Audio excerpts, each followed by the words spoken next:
Bonjour et bienvenue sur Une Voix qui porte. Je suis absolument ravie de te retrouver aujourd'hui pour un podcast lié à une question qu'on m'a posée hier. Alors, je suis toujours en vacances à la montagne. Ici, c'est absolument magnifique. Tu peux entendre, il y a même des criquets, grand soleil, le vent est frais. Je suis devant un lac sublime.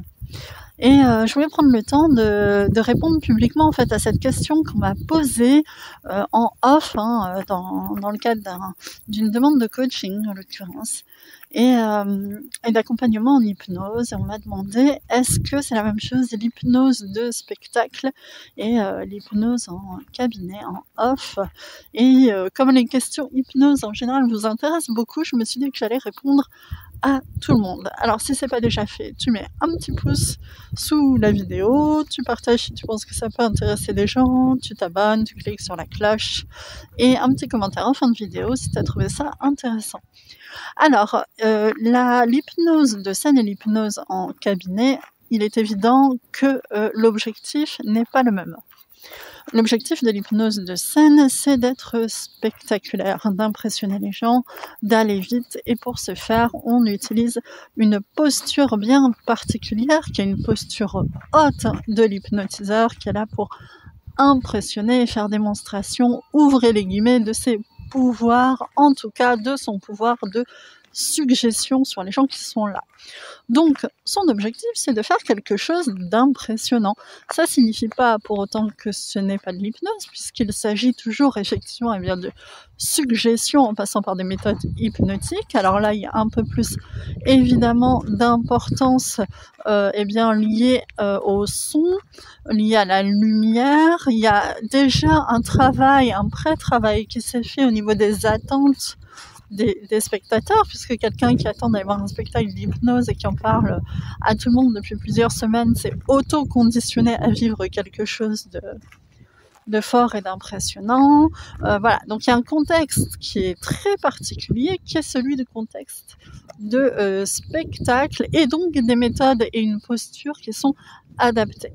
En cabinet, on a affaire à l'hypnose aussi, on travaille également la suggestion, on travaille en utilisant les représentations mentales, on travaille en utilisant l'imagination.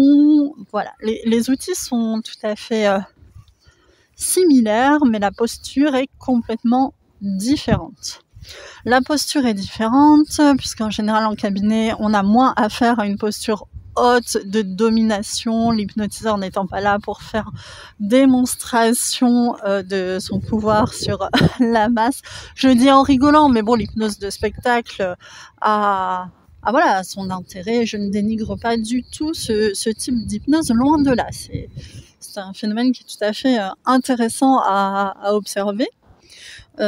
Simplement, le but, quand on procède à un accompagnement en utilisant l'hypnose, le but n'est pas le même.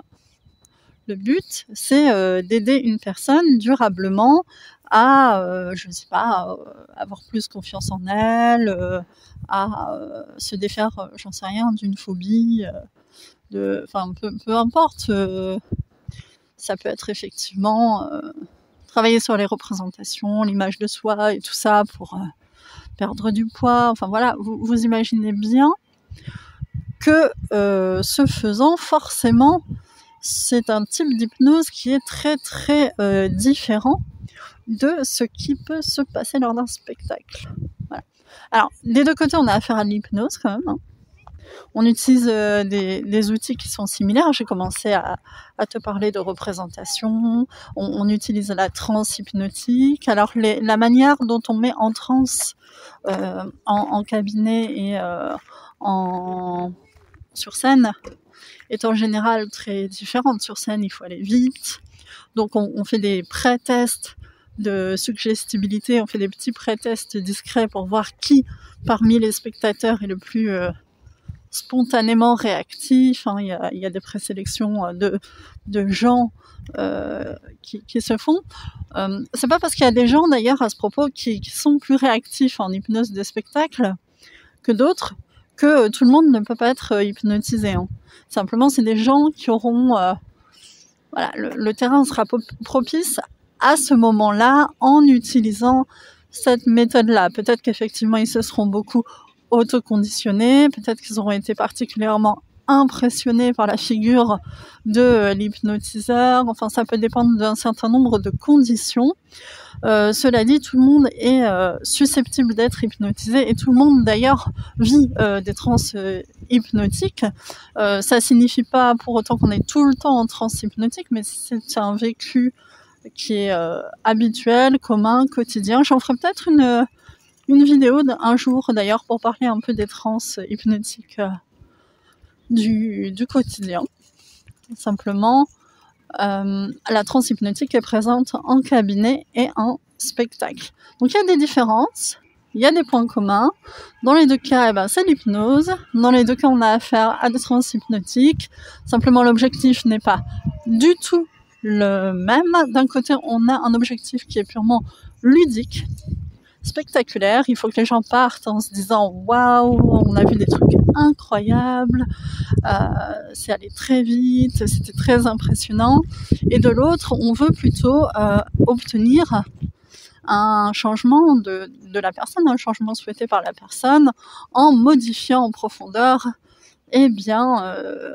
ses représentations inconscientes. Alors on travaille avec le domaine symbolique, on travaille complètement différemment en cabinet du spectacle. Là, on s'en fiche un peu de faire des choses impressionnantes. On veut surtout travailler en profondeur et obtenir des résultats, en l'occurrence les résultats souhaités par la personne. Voilà, je voulais répondre en public parce que je sais que vous êtes toujours super intéressés par les petits points sur l'hypnose. Si vous avez d'autres questions, posez-les-moi, je vous répondrai. Et je vous dis à très bientôt sur Une Voix qui porte. Prenez soin de vous.